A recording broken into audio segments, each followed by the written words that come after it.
దేవతల తల్లి అయిన అదితి అమరావతిని రాక్షసులు ఆక్రమించుకోవడం, దేవతలు వెళ్ళిపోవడంతో ఎంతో దుఃఖించింది.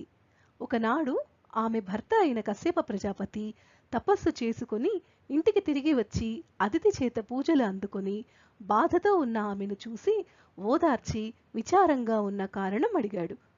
బ్రాహ్మణులకు ఏ లోటు లేకుండా ఆదరిస్తున్నావు కదా, దేవాలయాలలో పూజలు యథావిధిగా జరుగుతున్నాయి కదా, ఇక్కడ మన వాళ్ళంతా సమయానికి హోమకార్యాలు నెరవేరుస్తున్నారు కదా, నీ పుత్రులు ధర్మాన్ని పాటిస్తున్నారా, అతిథులకు అర్ఘ్యపాద్యాలిచ్చి అన్నం పెట్టి ఆదరిస్తున్నావా, దాసులను సజ్జనులను సత్కరిస్తున్నావా అని అడిగి అన్నమైనా మజ్జిగైనా నీళ్లైనా తమకు ఉన్నంతలో అతిథులకు లేదనకుండా పెట్టాలి.